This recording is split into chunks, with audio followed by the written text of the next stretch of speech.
जब आप प्रभु के भरोसे हो जाओगे तो पग पग देखोगे वो कैसे संभालते हैं आपको। उनकी ऐसी मृदु मुस्कान बरसती रहेगी कि तुम बड़े से बड़े दुख को भी मुस्कुराकर सह जाओगे। ऐसा ही है, सब समय, सब जगह, सब ओर से आपकी तरफ सुख की धारा खुल जाएगी।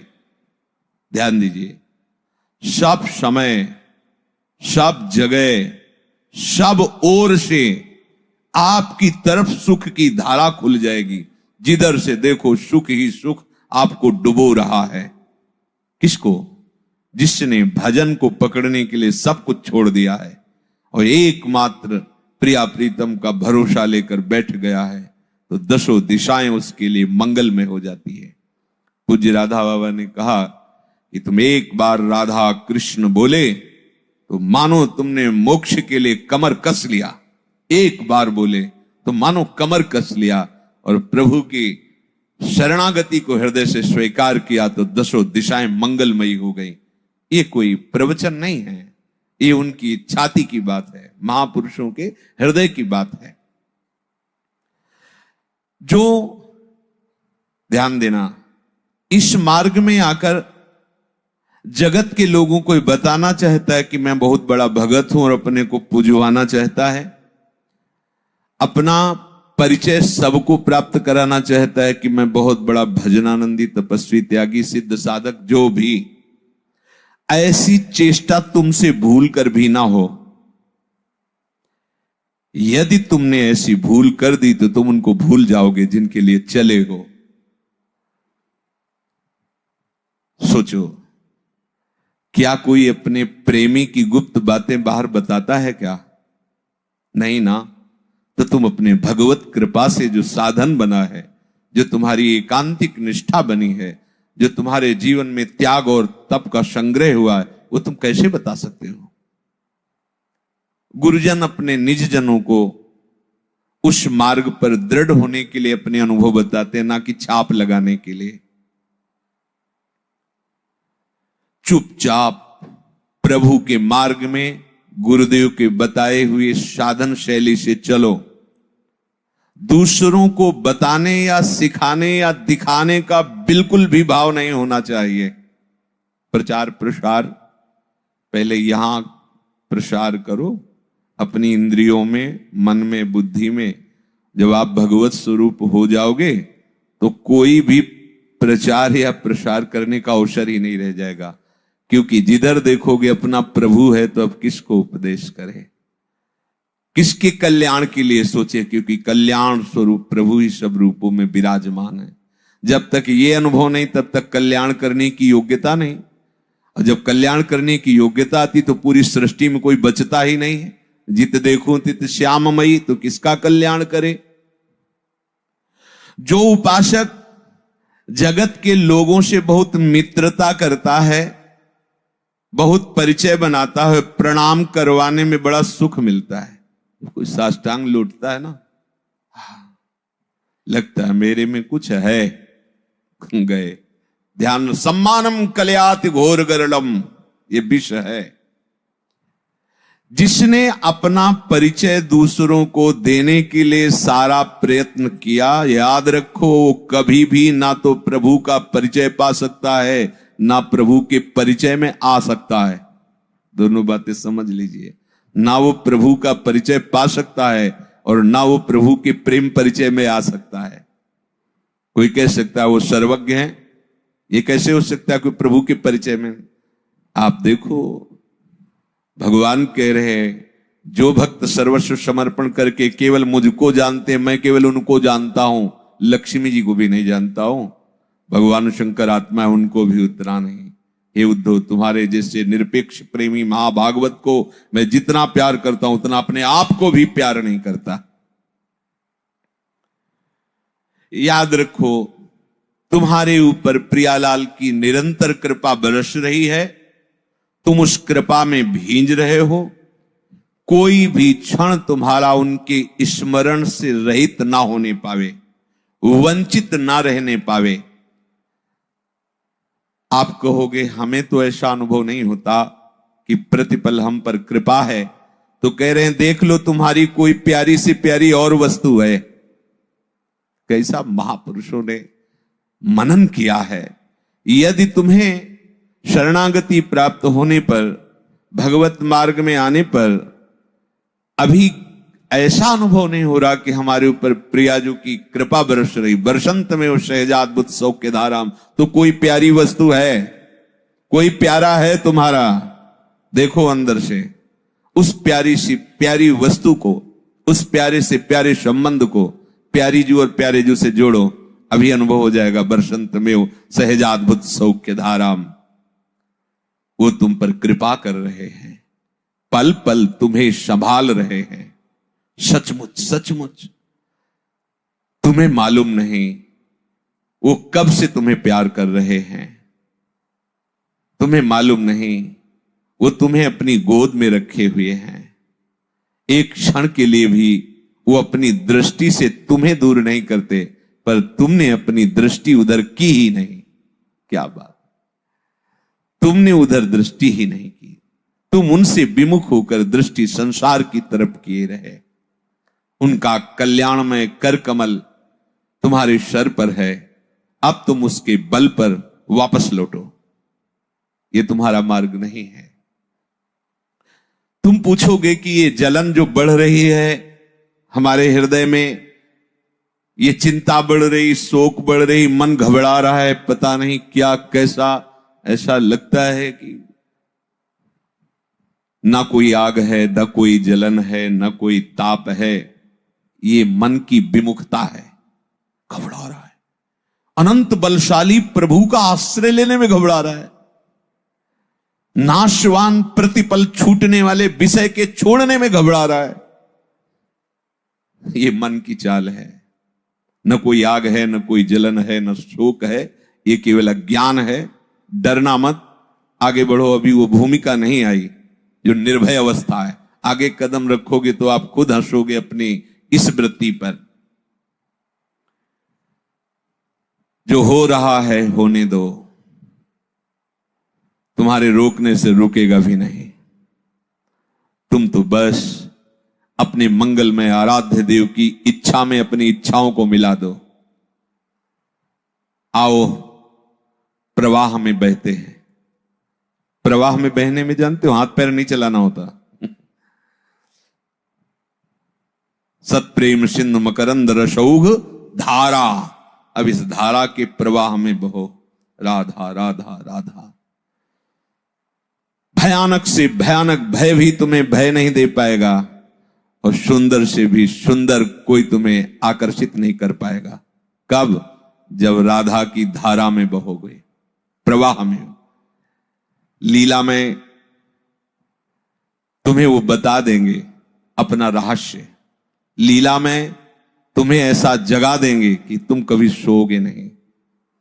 सोने का मतलब ये तमोगुणी निद्रा नहीं, मोह निद्रा, अज्ञान निद्रा। तुम्हें वो दिखा देंगे कि वो कब से तुम्हें प्यार कर रहे हैं, जब से प्यार कर रहे हैं तब से अलग ही नहीं हुए। तुम ही भागते रहे, उनकी तरफ कभी देखा नहीं। तभी तो भक्तजन रोते रहते हैं कि कितने अहेतु की कोई हेतु नहीं।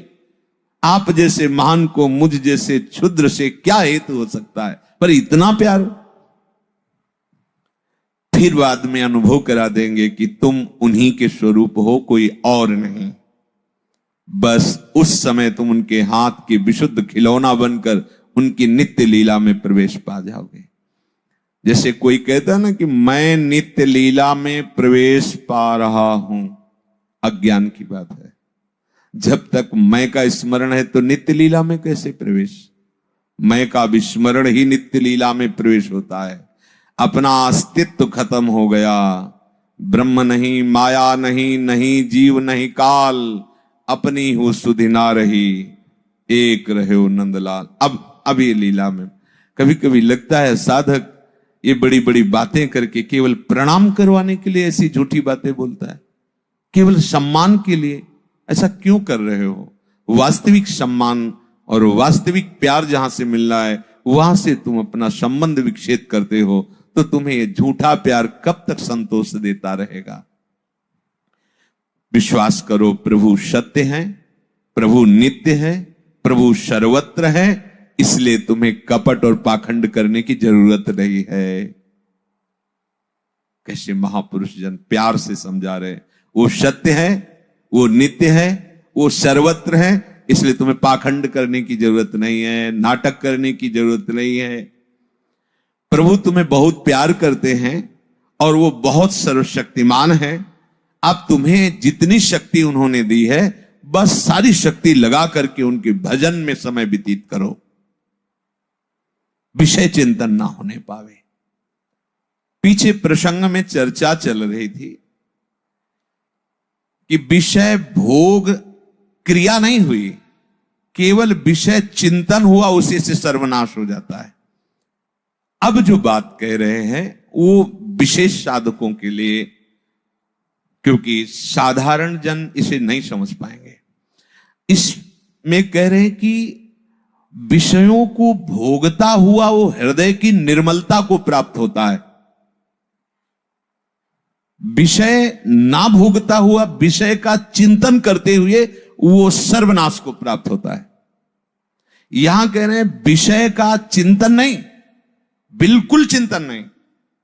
चिंतन प्रभु का हो रहा है, क्योंकि उसने अपनी बुद्धि प्रभु में प्रतिष्ठित कर दी। ना किसी भोग से राग है, ना किसी भोग से द्वेष है, ना कोई इच्छा है। जब इच्छा ही नहीं तो त्याग क्या। अब भगवत विधान से जो उसके सामने आता है, उस भोग को वो भगवत प्रसाद रूप भोगता है। प्रतिपल उसका अंतःकरण निर्मल होता चला जाता है। ये आश्चर्य की बात है।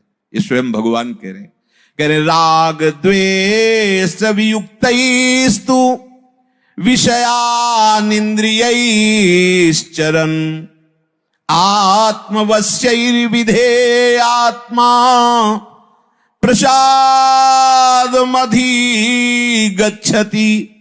प्रसादे सर्वदुःखानां हानिरस्योपजायते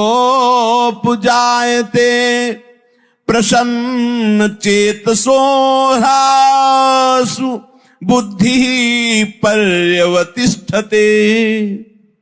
श्री भगवान कह रहे हैं, ये जो अभी हम पहले बोले वो इसी की पुष्टता के लिए बोले।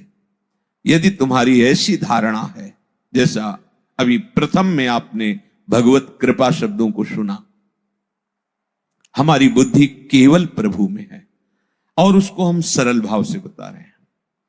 अब हमें वही भोग भोगने हैं जो हम अपनी प्रियाजू को अर्पित कर सके। अपने भोग भोगता नहीं है, भोग भोगता प्रियालाल है, अपने प्रसाद भोगता है। बस सरलता से समझ लो। अगर उसको प्रवीणता से बताएंगे तो अपने वृंदावन वासी हैं, कम समझ में आएगी, क्योंकि इसके समझने के लिए बनारस की बुद्धि चाहिए।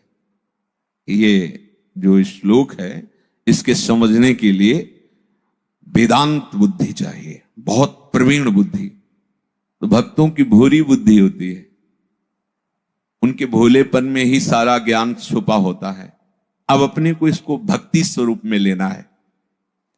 राग द्वेष वियुक्तैस्तु, प्रभु कह रहे हैं कि यदि किसी भी विषय में राग है या द्वेष है, राग का मतलब समझते हैं प्रियता, दोष का मतलब समझते हैं अप्रियता, अनुकूलता, प्रतिकूलता, सुखद दुखद, यह है राग द्वेष। जिस व्यक्ति से अनुकूलता, प्रियता, सुख की संभावना होती है वहां राग हो जाता है। ऐसे वस्तु, व्यक्ति, स्थान से, और जहां राग होता है वहां द्वेष जरूर होता है, जरूर होता है। ऐसा नहीं कि आप केवल राग का ही, क्योंकि कुछ वस्तुएं अनुकूल होंगी तो कुछ प्रतिकूल होंगी। हो सकता है वही वस्तु कुछ समय बाद प्रतिकूल लगने लगे तो उसी से द्वेष हो जाए। हो सकता है वही व्यक्ति जो आज राग का कारण बना कल द्वेष का कारण बन जाए।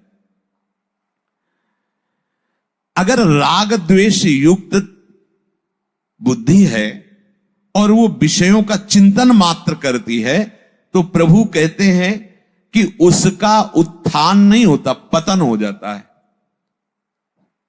प्रणश्यति, नाश हो जाता है। यहां कह रहे हैं कि जिसकी बुद्धि प्रभु में स्थित है, कैरुवा भाव रहस्य पारगमती श्री राधिका प्रेयसा, लाडली जू के प्राण प्यारे प्रीतम और प्रीतम की प्राण प्यारी लाडली जो, इन दोनों के प्रेम रहस्य में जिसकी बुद्धि स्थित है, वो विषयान गृहणंतु मुंचंतु हुआ, वो विषय भोग करे या उसका त्याग कर दे, वो बहिर्मुख पुरुषों का संग करे या ना करे, वो शास्त्र के अनुसार कार्य करे या ना करे। क्यों? क्योंकि जो दंड मिलता है या पुरस्कार मिलता है, वो बुद्धि जब अहम धर्म से युक्त होकर कार्य करती, मैंने ये भोगा, मैंने ये किया, अब अवश्य में भोक्तव्यम कृतम कर। अब बुद्धि तो लगी प्रभु में, प्रभु के चिंतन में। अब उसके शरीर को जो भी भगवत प्रसाद रूप प्राप्त, उसके हृदय को पवित्र करने वाला होता, मलिन करने वाला नहीं होता। यहां कहा कि बुद्धि का प्रभु में स्थित हो जाने से वो कर्म करते हुए भी बंधेगा नहीं, विषय भोगते हुए भी वो पतित नहीं होगा। ये बहुत आंतरिक रहस्य की बातें हैं, जिनको बहुत संभाल करके भक्ति परक बता रहे हैं। तो जो ज्ञान परक है वो इसका थोड़ा सा अलग स्वरूप है। जब मार्ग ही नहीं चलना तो उसकी चर्चा क्या करें। वो मार्ग हमें जो चलना है उसको समझिए। बहुत ही सुंदर बात है, बहुत सुंदर बात है। वशीभूत अंतःकरण वाले उपासक का राग द्वेष रहित अपने वश में की हुई इंद्रियों का विषय का सेवन करता हुआ वो हृदय की निर्मलता को प्राप्त होता है। बड़ी बात, ये बड़ा गुप्त बात है। संपूर्ण दुखों का नाश करने वाला बन जाता है, हृदय शुद्ध हो जाता है। उपासक की बुद्धि निसंदेह परमात्मा में स्थित हो जाती, भोग भोगते हुए भी। यद्यपि वो भोगता नहीं है, यहां तो अंतःकरण को वश में करने वाला शब्द है। मन हमारा प्रभु के चरणों में, बुद्धि प्रभु के निश्चय में, चित्त प्रभु के लीला गुण नाम चिंतन में, अहम दासत्व में। अब फर्क नहीं पड़ने वाला। अब जो होगा वो महामोद मंगल में होगा। इसके अंतःकरण में इच्छा नहीं है।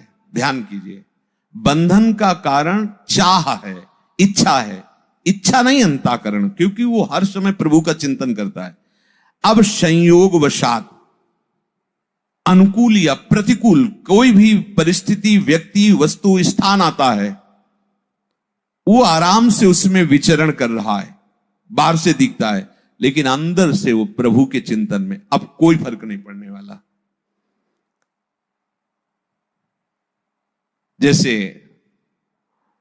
पीछे एक बार भगवान रास में विलंब से, नित्य रास जो गोपी जनों का होता था, गोपी जनों के मध्य, ये नवनिवृत्त निकुंज का नहीं, तो विलंब से आए तो उन्होंने, प्रीतम बहुत विलंब हो गया आज, वह यमुना के पल्ली पार गुरुजी पधारे हैं, उनके दर्शन। तो आपके गुरुजी, तो हम भी प्रणाम करके आते। बोले ऐसे नहीं जाया जाता, गुरुजनों के पास कुछ लेके जाया जाता है।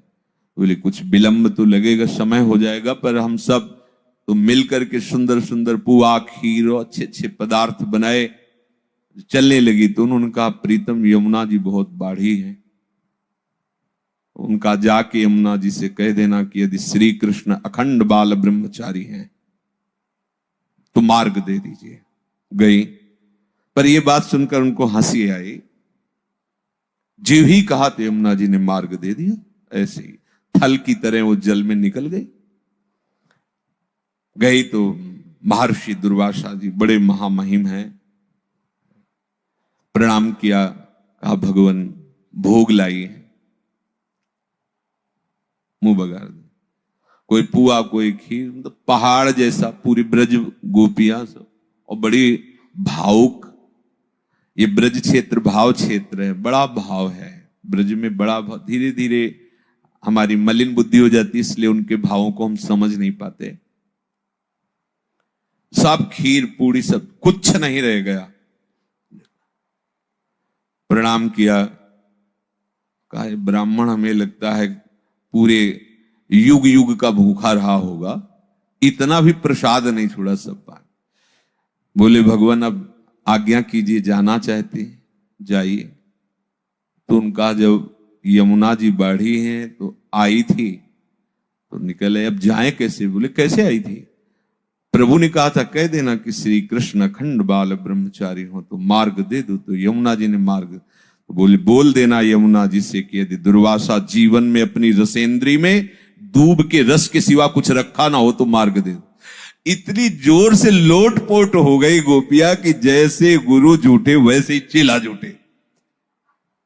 मनो लडुआ पूड़ी हलवा सब खा गए। कह रहे कह देना यमुना जी से अपनी जबान में यदि दूब के रस के सिवा आज तक कुछ रखा ना हो। गए यमुना जी ने मार्ग दे।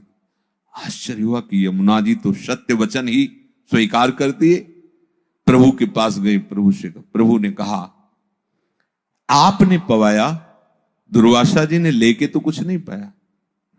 बोले वो इच्छा रहित है, इस समय इच्छा रहित होकर सब पा गए पर वो कुछ नहीं पाए। बोले आपके विषय में भी जानना चाहती है कि आप, क्योंकि ब्रह्मचर्य में ये सब हंसना खेलना और ये सब लीला व्यवहार, तो उनका मेरे सिवा कोई है ही नहीं, इसलिए मैं सदैव अखंड हूं, इसलिए अखंडानंद कहते हैं। मेरे सिवा कोई है नहीं और मैं कभी किसी शरीर से नहीं खेलता, आत्मानंद में, आत्मस्वरूप में। ये जितनी गोपीजन प्रभु के पास है शरीरधारी नहीं है, ये सब आत्मस्वरूप है, आत्मस्वरूप। जब कुछ ब्रजवासियों ने उनको रोका तो जो चली थी उनसे पहले वो श्री कृष्ण के पास थी, तो शरीर तो वही आत्मस्वरूप। ये जितने भी भाव देह हैं ये आत्मस्वरूप है, ये पांच भौतिक नहीं है, ये आत्मस्वरूप। और आत्मस्वरूप में कहीं मलिन विकार की कोई गुंजाइश ही नहीं होती। तो भगवान का जो विलास है, जो लीला विलास है, वो स्वयं में स्वयं से है, दूसरा कोई है ही नहीं, स्वयं से स्वयं में। वो जब तक उस ऊंचाई पे बुद्धि नहीं होती तब तक उन्हें, हम देखते हैं गोपी और श्री कृष्ण, हम देखते हैं वृंदावन कुंज निकुंज, बहुत कुछ नहीं है, एक ही वही प्रेम स्वरूप प्रभु वृंदावन बन करके, वही प्रेम स्वरूप प्रभु कुंज निकुंजे बनकर, वही प्रेम स्वरूप प्रभु ये सब रसिक के हृदय में रस स्वरूप बनकर अपने आप से अपने आप में स्वप्रतिबिंब विभ्रमा। जैसे छोटा बालक कांच के मंदिर में अपने बहुत से चित्रों को देखकर खेलता है, प्रतिबिंब को देखकर, ऐसे ही प्रभु का विलास चल रहा है। यही प्रश्न परीक्षित जी ने किया था, तो प्रभु ने, श्री सुखदेव मुनि ने, गोपी नाम च तत्पति नाम च सर्वेशाम में उच्च, गोपियों के, उनके पतियों के और समस्त देहधारियों के जो आत्मा है वो अपने आप से अपने आप में खेल रहे। बस यही समझना है कि जब ये स्थिति प्राप्त होती कि चित्त, मन, बुद्धि और अहम प्रभु में समर्पित हो गया, तो वो विषयों में विचरता हुआ भी निर्विषय है। और एक विषयों का त्यागी राग भाव से विषय चिंतन करता है तो भ्रष्ट हो जाता है, उसे नष्ट कहा गया। स्मृति भ्रंशा बुद्धिनाशो बुद्धिनाशात् प्रणश्यति।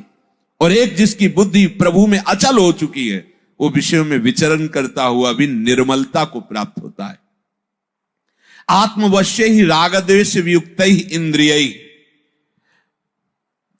उपासक का मन प्रभु में लगा होता है, इंद्रियां प्रभु में लगी होती हैं, ऐसा समझो।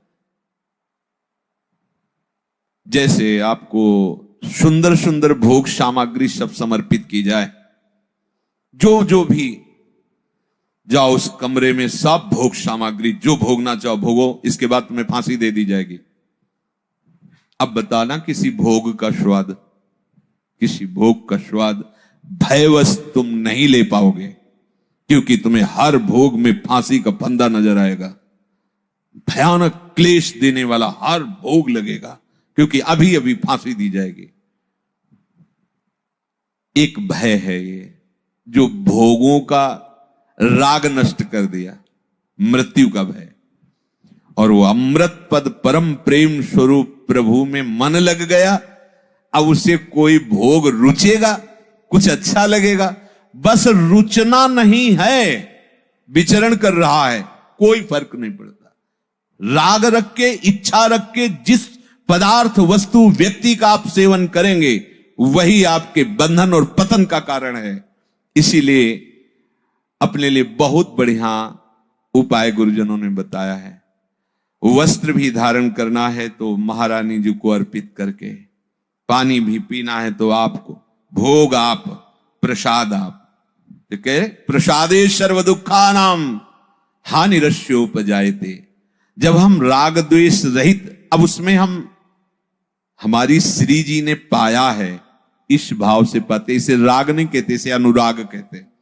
आहा, हमारे प्रभु की श्रीअंग का ये पुष्प है, ये जो वस्त्र धारण की प्रभु की प्रसादी है, हमारा जीवन प्रभु की प्रसादी है। अब कोई बंधन नहीं।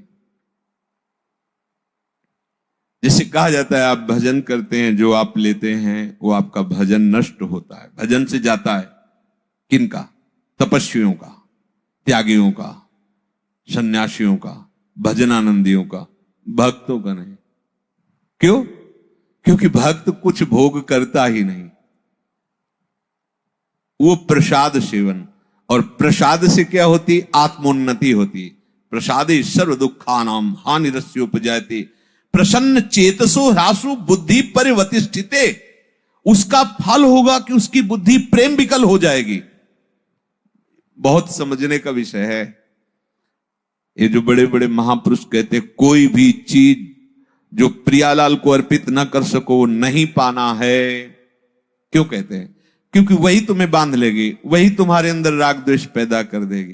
अच्छा, प्रियाजू को अर्पित की हुई वस्तु में हमारा राग द्वेष नहीं होगा। प्रियाजू ने पाया, पहली बात यह रहेगी क्योंकि वो प्रसाद है, और प्रियाजू ने पाया है, इस भाव से आप पाओगे तो वो आपके हृदय को पवित्र करने वाली है। जिसे हरिराम व्यास जी कह रहे हैं, एक एक कवल में करोड़ करोड़ एकादशी का फल है। प्रिया जी को जो पवाया गया है, कोटि कोटि एकादशी महाप्रसाद को अंश, करोड़ करोड़ एकादशी का फल लाडली लाल के उच्छिष्ट के एक एक कवल। एक बार सत्संग में बताया था, श्री कबीरदास जी कहते हैं कि जो प्रभु को भोग लगा दिया गया, उसके एक एक कण में बड़े बड़े व्रत और तीर्थ अवगाहन किए जाए तो भी वो फल बराबरी नहीं हो सकता। प्रसाद हृदय की प्रसन्नता का स्वरूप बनता है जाकर के। साधक के लिए, उपासक के लिए सबसे बड़ी सावधानी है कि हम किसी विषय के भोक्ता नहीं हैं। बहुत सावधानी से इसका स्वरूप समझना है। आपने पहले निश्चय किया कि ये जो वस्तु बन रही बड़ी स्वादिष्ट है, जल्दी से दिखा के पाले। आप भोक्ता हो, बंधोगे, हिसाब किताब होगा। बहुत सुंदर, गरम गरम श्री जी को बहुत अच्छा लगेगा श्री, और आप पंखा लेके बैठ गए बाहर से, आपका हृदय बार बार उमड़ रहा है, और ले आओ, अच्छा ये थोड़ा चटनी, अच्छा थोड़ा ये पदार्थ, मंत्र जप रहे हैं श्री जी पर, आराम से पालो, कुछ बिगड़ने वाला नहीं। उसका भाव प्रिया जी से जुड़ा हुआ है। जहर पी गई मीरा जी, ये गिरधर का चरणामृत है। बस इस भाव में कहीं भी उनकी एक पलक भी नहीं झपी, पूरी रात कीर्तन करते हुए नाचती रही। जो उपासक इन इंद्रियों के वशीभूत होकर कोई भी भोग करता है, वो पतन का कारण है। भोग करे या न करे, उसका चिंतन करता है तो पतन का कारण है। प्रभु कह रहे हैं कि विषयान चरण, जिसका अंतःकरण अपने वश में है, जिसकी इंद्रियां राग द्वेष से रहित हैं, वही वश में किए हुए है। ऐसा साधक इंद्रियों से विषयों का सेवन करे, सब प्रकार का व्यवहार करे, पर उसका अंतःकरण निर्मल ही होता चला जाएगा। मूल बात समझ रहे ना? सब प्रकार का व्यवहार, खान पान, घर परिवार, नौकरी पेशा सब कर रहा है, लेकिन सबका उद्देश्य केवल प्रियालाल के प्रति है। अब वो प्रतिदिन उन्नति को प्राप्त होता चला। कोई भी भोग मेरे लिए नहीं, बस ये बात समझ लीजिए।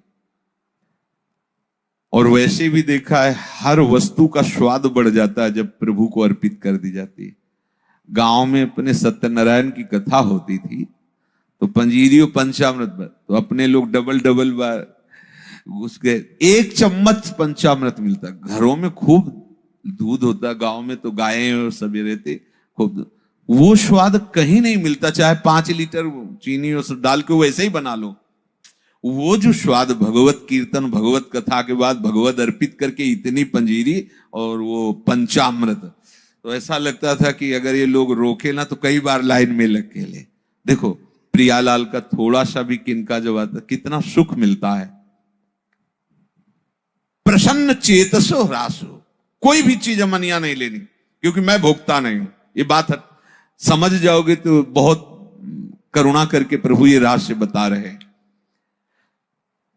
जो राग द्वेष रहित होकर विषयों का सेवन करता है तो उसका मन प्रसन्न रहता है। और ये मानसिक सबसे बड़ी तपस्या होती है, अपने मन को प्रसन्न रखना। बोले हम भी तो मन को प्रसन्न रखने के लिए करते हो, जो जो कहता वही कर। मन प्रसन्न करने के लिए नहीं, मन को हर्षित करने के लिए करते हो। तो हर्ष का द्वंद है शोक, फिर शोकित ही होते हो। और प्रसन्नता भगवत स्वरूप है। मन को प्रसन्न रखना, संतुष्टायेन केनवा, वो तभी हो सकता है जब भगवत प्रसाद के केवल भोगता हो। संतों ने ऐसे अनुभव करके कहा है, ऐसे नहीं कहा कि आप एक बूंद पानी भी स्वयं मत पीजिए, उनको अर्पित कर। बहुत सुंदर सहज अपने, इसी को ज्ञान में दूसरा स्वरूप है, लेकिन अपने जो प्रेम मार्ग में है वो है कि हम स्वयं के भोक्ता नहीं हैं। अब आप देखो कौन सी वस्तु आप श्री जी को अर्पित करके प्रसाद रूप में पाते हैं और कौन से स्वयं भोक्ता बनते हैं।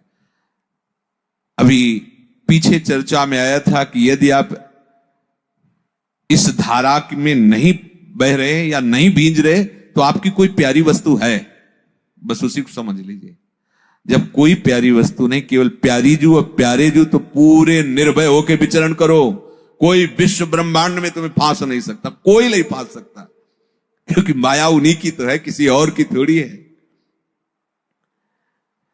यहां मन प्रसन्न हो। देखो ना श्री जी का प्रसाद, अच्छा प्रारंभ से ही प्रसन्नता हुई, अभी उसको पाया नहीं, अभी श्री जी का, अच्छा श्री जी के जन है, श्री जी से संबंधित कोई अपने हृदय में आनंद आ रहा है, ये तपस्या हो रही है।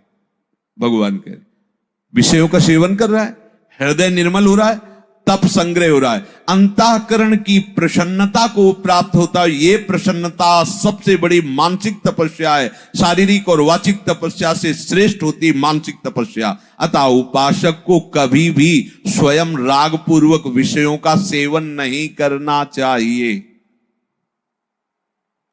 कुछ भी श्री जी को, और हृदय से मान के कि मैं प्रिया जी को पाना चाहता हूं। अगर हृदय में ये प्रबलता है कि जल्दी से दिखा दूं मैं पाऊं, तो मुझे लगता नहीं पाना चाहिए, नहीं, क्योंकि हम जिस मार्ग के पथिक हैं, आज इसने ये हलचल पैदा करके हमारे हृदय की भावना को बिगाड़ा, कल और बड़ी हलचल पैदा करेगा, हम चांस ही नहीं देंगे। अगर ये बात है कि प्रिया जी को बिल्कुल सहर्ष,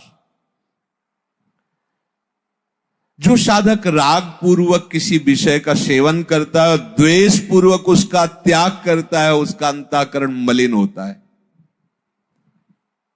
द्वेष पूर्वक त्याग करना और राग पूर्वक सेवन करना दोनों बराबर अंतःकरण को मलिन करते हैं। इसलिए न राग न द्वेष। निर्णय क्या? जो प्रियालाल पाएंगे वही पावेंगे। हम प्रियालाल के चरणों में शयन करते हैं, हम प्रियालाल के साथ रहते हैं, प्रियालाल के प्रसाद भोगता है, बस निर्भय हो जाओ, कोई तुम्हें नहीं बांध पाएगा।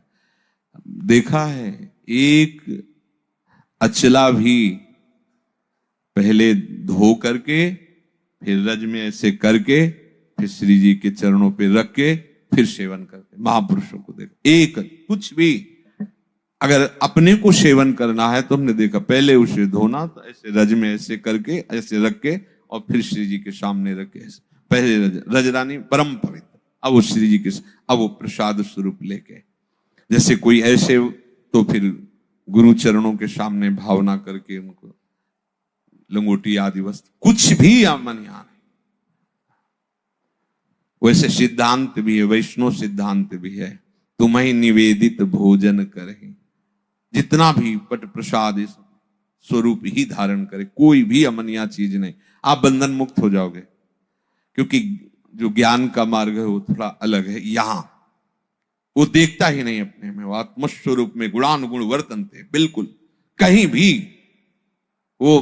तभी 5वें अध्याय में गीता जी में भोगता हुआ, देखता हुआ, सूंघता हुआ, करता हुआ भी कहीं नहीं बंधता, क्योंकि हर समय वो अलग क्षेत्र है। यहां ऐसे वही जो आत्मानंद है वही हमारे प्रिय प्रीतम है। यहां ऐसे है, जो भी इनसे और जो इनको नहीं वो अपने को नहीं। बैठा लो हृदय में, देखो, जांच करो। जो प्रसादे सर्व दुखानाम हानिरस्योपजायते, जो राग द्वेष रहित होकर भगवत प्रसाद का सेवन करता है उसे समस्त दुखों को कभी नहीं भोगना पड़ता। समस्त शब्द इसलिए आ गया, पीछे संचित कर्म, आगे क्रियमाण कर्म और वर्तमान का प्रारब्ध, उसे भोगना नहीं पड़ता।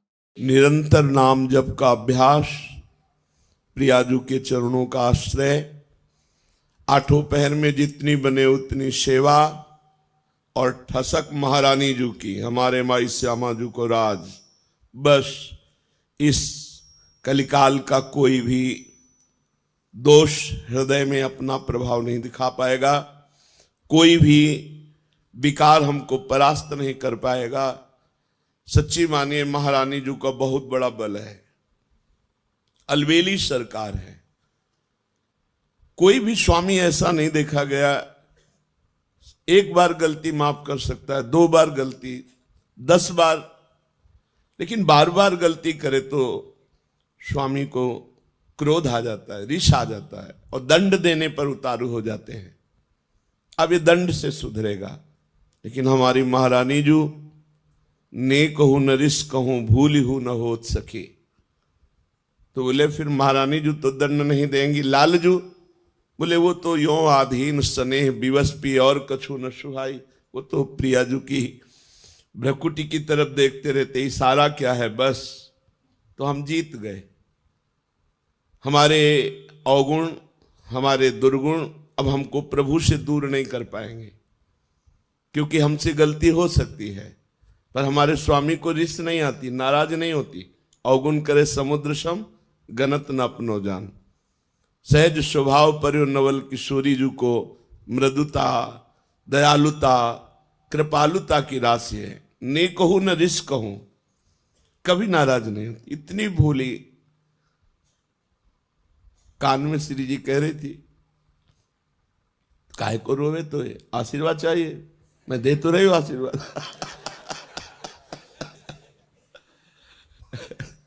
काहे को रोवे, तो काहे को, क्या आशीर्वाद चाहिए, बोल, मैं दे तो रही हूं। तो लाल जी ने कहा हम भी दे रहे ना। दोनों बोले थे ना, वो कहते हम भी दे रहे ला। करुणा समुद्र श्री प्रभु यही है। ये वृंदावन उनका घर है, उनका महल है। हम लोगों को उन्होंने घसीटा है अपनी कृपा से। अब इतना घसीट के छोड़ देंगे क्या? नहीं नहीं, विश्वास करो, ऐसे ही गोद में खिलाना है, ऐसे ही दुलार करना है, यहां भी और शरीर छूटने के बाद भी। ये मन में आ जाना चाहिए, हमें श्री जी के पास जाना है। हमारे जीवन में एक उत्साह आ जाना, जैसे हम किसी अपने प्रियजन के घर जाना हो तो कैसा उत्साह रहता है। मुझे अमुक के जिनसे प्रेम है तो हमारा मन होता है ना कि हम उनके पास जाए। जैसे परदेश गया हुआ आदमी अपने घर में जाने के लिए कैसे तत्पर रहता है, ऐसे हमको दिन में कितनी बार याद आता है कि हमें प्रियाजू के पास जाना है, हमें अपने स्वामी जी के पास जाना है, हमें वृंदावन जाना है। बोले वृंदावन रहे तो अभी हम देख नहीं पा रहे ना, हमें वृंदावन जाना है, हमें प्रियाजू से मिलना है। बोले वृंदावन में रह रहे प्रियाजू की सेवा कर रहे हो? नहीं, मुझे वृंदावन जाना है। वो वृंदावन यही है, पर हमें दिखाई नहीं दे रहा। हमें ईंट पत्थर का हमें संसारिकता दिखाई दे रही, नए नक्षत दिखत नहीं, ये माया कर रूप नहीं। मुझे वृंदावन, मुझे प्रियाजू के अपने घर जाना है, हमारे घर के हैं, स्वामी हैं, सखा है, जीवन धन है। बस ये बातें अंदर चलने लगे, अंदर ये मनन चलने लगे, बस हमारी माया पर विजय प्राप्त करने वाली वृत्ति आ गई। हर समय इन्हीं का स्मरण बना रहे। इनको अपनापन बहुत प्यारा लगता है, इनको सिर्फ अपनापन की ये मेरा जन है बस, और कोई नहीं इनके जैसा कृपालु। पक्का समझ लीजिए, इस जगत में गुणी का आदर है, अवगुणी को कोई नहीं स्वीकार करता। इस संसार में लायक को पूजा जाता है, नालायक को ठोकर लगाई जाती है। लेकिन श्री जी का दरबार ऐसा है जहां लायक को रोक दिया जाता है और नालायक को पास कर दिया जाता है। पक्की हमारी बात मान लेना, हृदय की बात कह रहा हूं। जिसको अभिमान है कि मैं लायक हूं तो उसे रोक दिया जाता है, रुको देखो तुम क्या लायक हो। और जिसे लगता है मैं किसी लायक नहीं हूं तो बोले आ जाओ, एक दरबार दीन को आदर, रीत सदा चले आई। हम अपने में देखें क्या लायकात है, क्या पावर है, कुछ नहीं है। जो कुछ है वो प्रियालाल है, कुछ नहीं। अगर हम में जितेंद्रियता है, पवित्रता है, भजन है, सेवा है, तो उन्होंने मुझे स्वीकार किया इसलिए है, अपने में कुछ नहीं। बस मस्त रहना सीखो। अपने घर जाना है, अपनी प्रियाजू से मिलना है। अब इस बार चूक नहीं होनी, अनंत जन्मों से भटकता रहा, अब नहीं चूक होनी। अब घर जाना है। जैसे घर जाना है तो फिर जिस घर में रहते होते उसमें राग नहीं होता है, क्योंकि वो परदेश है, परदेशी दूसरे के मकान पे राग नहीं करता। ये सब राग करने लायक नहीं। हमें अपने घर जाना है, श्री जी के पास जाना है। जब तक हैं तब तक उनकी प्रगट सेवा में, उनकी आज्ञा के अनुसार जीवन बिताने की चेष्टा करते हैं, मगर हमारा लक्ष्य हमें श्री जी के पास जाना है। बस अंदर इतनी ठान लो, बस जिस दिन श्री जी से अपनापन हो गया, बाजी जीत गए, माया पर विजय प्राप्त कर ली। कुछ नहीं देखती श्री जी, कुछ नहीं देखती, बस अपनापन देखती है। और हम श्री जी को अपनापन नहीं दे पाते, बस इतनी बात है। अपनापन हम अपनी इंद्रियों को, मन को, ये सब, श्री जी को नहीं। श्री जी मेरी, मतलब श्री जी जैसे अपने भाई को देखे कैसा लगता है, अपनी बहन को देखे कैसा लगता है, अपनी माँ को देखे कैसा लगता है, अपने पिता को देखे तो कैसा, ये मेरे हैं। भले बाबा जी बन गए हैं, तो देख के एक बार तिरछी चितवन से ऐसे मेरे बाप हैं, मेरी माँ है, मेरे पिता है। और ये जन्म जन्म की हमारी आत्मा है, हमारे प्राण है, हमारे प्रीतम है, हमारे जीवन धन, इनको भूल गए थे हम। अब हमको गुरु ने याद दिलाई कि ये हमारे घर वाले हैं, यही हमारे प्रीतम है। बस अब आठों पहर चिंतन करते हुए जीवन व्यतीत कर रहे हैं। समय हमें जाना है, वृंदावन जाना है, अपने घर जाना है, अपनी प्रियाजू के पास जाना है। इस छली कपटी संसार में नहीं रहना। पाए जान जगत में सब जन, कपटी कुटिल कलयुगी टंच नहीं रहना, नहीं आना पुनः इस संसार में। हमको अपनी प्रियाजू के पास रहना। बस एक जिद, एक अंदर लालसा, नहीं मुझे जाना है, तो जाने की तैयारी जो होती है वो रसिक महापुरुष बताते हैं। कैसे रहो, कैसे बोलो, कैसे बैठो, कैसे चलो। नहीं, देखो संसार को अपने पन का पूरा राग होता है, मम्मी पापा, रिश्ते नाते, बस परमार्थिक को पूरा प्यार होता है भगवान में, वही परमार्थिक। और तो सब फिर दंभ पाखंड नौटंकी नाटक है। पैसा कमाने का, वासनाओं की पूर्ति करने का, पेट भरने का हमने धंधा खोल लिया। फिर तो अगर प्रभु से प्यार नहीं, प्रभु से अपनापन नहीं, प्रभु की प्राप्ति की लगन नहीं, अगन नहीं, अंदर आग नहीं पैदा हुई, प्रभु के लिए जलन पैदा नहीं हुई, तो फिर क्या, फिर तो खाते पीते जीवन व्यतीत करते। पशु पक्षी भी हैं, अन्य योनियां भी हैं, अन्य जन भी है। परमार्थिक का एक ही लक्ष्य होता है, प्रभु, प्रभु की चर्चा, प्रभु का नाम, प्रभु के गुण, प्रभु के जन, प्रभु का कुछ भी, वो प्रभु में मगन, प्रभु के सिवा और कोई अपनापन नहीं दिखाई दे। ये अंदर की बात रखने, बाहर व्यवहार में तो सबसे हमें सब जीवन सो प्रीति, तो परिवार की मिले चाहे बाहर की मिले, सबसे प्रीति दिखानी है, लेकिन अंदर से प्रीति केवल प्रियाजू से हो। बहुत कृपालु दरबार मिल गया, श्री जी के चरणों का आश्रय मिल गया।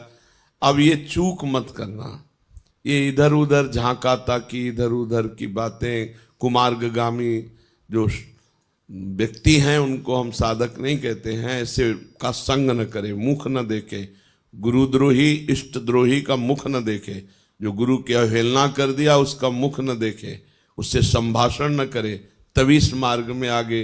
अगर ऐसे लोगों को मित्र बनाओगे, ऐसे उससे बात करोगे तो तुम भी भाग जाओगे, तुम्हारे अंदर भी मलिनता आ जाएगी, प्रतिकूलता। और ये जन्म मिला श्री जी से मिलने का। मान लो साथ चलना है, हम तुम्हें साथ लेके जाएंगे। कैसे? हमारा एक स्वरूप ये है जो तुम पांच भौतिक देख रहे हो, एक स्वरूप है जो तुम्हारे हृदय में बैठा है, जिसे तुमने गुरु माना है। वो तुम्हें जीवन मुक्त बना के लेके ही जाएगा, वो नहीं जाएगा कहीं। ये स्वरूप तो ढनक सकता है आज भी, कल भी, कभी भी, लेकिन जो तुमने गुरु माना तुम्हारे हृदय में है जो भाव, वो भाव रूपी गुरु तुम्हें महाभाव में पहुंचा कर ही ले जाएगा। ये हमने बड़े महापुरुषों से, श्री एकनाथ जी महाराज अपनी भागवत में कहते हैं कि जिसने भाव से गुरु बना लिया तो गुरु का बाह्य शरीर तो पंचभौतिक है, वो तो क्षीण हो जाएगा, लेकिन गुरु का भाव दे शिष्य को जीवन मुक्त बना के ही मुक्त होगा, चाहे जितने जन्म लगे। अब तो नजदीक आ चुके हो, जन्म की तो कोई बात ही नहीं रह गई, क्योंकि धाम में यहाँ वास कर रहे हैं, प्रियाजू के नजदीक हर समय उनकी परिचर्या में। अब तो हमें जाना ही प्रिया, बस आपको ठान लेना है मुझे प्रियाजू के पास जाना है। और ये जहां ठाना तो आपके पास माया अपने ऑफर भेजने लगेगी, ये भोग भोग लो, ये मकान ले लो, ये ले लो, ये ले लो, बस नष्ट हो गए आप। ये माया है, सब कुछ करा सकती है, लेकिन प्रियाजू नहीं दिला सकती। उसके लिए सब कुछ छोड़ा है, त्यक्त्वा स्वजन बांधवाहा। अब नहीं, अब प्रियाजू चाहिए। प्रियाजू की चाह हृदय में हो जाए, बस यही हमारी साधना का फल है। चाह आशास्य दास्यम वृषभानु जाया, चाह प्रियाजू की। ये चाह जो अन्य भोगों की बनी हुई है, ये प्रियाजू से बिलग होने के कारण है। हर समय प्रियाजू में चित्त जोड़े रहो, कोई चाह की गुंजाइश ही नहीं उदय होने की। किसी की तरफ देखो मत, ना कहो सो बोलिबो, ना कोई व्यवहार, अपनी कुंवरी किशोरी को जियत निहार निहार। थोड़ा समय है, देखो 40-50 वर्ष व्यतीत हो गए, पता नहीं चला। अब पता नहीं कितने सेकंड कितने मिनट है, काहे को कलंक लगाओ। निर्विकार जीवन अर्पित कर दो श्री जी के चरणों में। 25, 30, 40 वर्ष निकल गए, बस अब पता नहीं कितना प्लस है, कितना जोड़ है। कहा नहीं जा सकता कि अब 40 वर्ष और 40 सेकंड का भरोसा नहीं। नाम जप करो, अंदर से रखो मुझे प्रियाजू के पास जाना है, प्रियाजू ने मुझे चयन कर लिया है। अगर चयन न किया होता तो ये विधान न बनता। अब नहीं, कुसंग का त्याग। देवर्षि नारद जी से प्रश्न हुआ, कस्तरति मायाम करस्तरति मायाम, माया से कौन तरता है? तो कहा यो संगास्त्यजति, यो महानुभाव सेवते, यो निर्ममो भवति। जो कुसंग का त्याग कर देता है, कुसंग गंदे बच्चे, गंदी बातें, खरी बात समझो वो पाखंडी दंभी नाटकी नरक जाने वाला है, ऐसे लोगों का संग त्याग कर दे। कुछ भी पहने उड़ने से कुछ नहीं होता भाई। सीरियल में 2-4 घंटे के लिए साधु कैसा बढ़िया बनता है, वो क्या साधु होता है क्या? तो साधु को चाहिए कि रोल से बचे। ये जो नाटक करते हैं भक्ति का और परिणामता वो विषय भोगों की लालसा रखते हैं, गंदे बच्चे, ऐसों का त्याग कर देना। कस्तरति मायाम यो संगास त्यजति, जो ऐसे को संग त्याग देता है। क्योंकि और तो जैसे आप लोग हैं, कहीं कोई कुसंग की गुंजाइश नहीं है, लेकिन आपसही में जो बच्चा गंदा बच्चा हो, जिसका लक्ष्य भगवान नहीं है, जो गंदी बात करता हो, हंसी मजाक करता हो, भोगों की लिप्सा रखता हो, गंदी दृष्टि रखता हो, वो पाखंडी, दंभी, नाटकीय है, उसका त्याग कर देना चाहिए। यो संगास त्यजति, फिर दूसरा करें यो महानुभाव सेवते, जो महापुरुषों की आज्ञा का पालन करता। सेवन का मतलब पैरे दबाना नहीं, उनकी आज्ञा का पालन करना, उनकी आज्ञा पे रहना।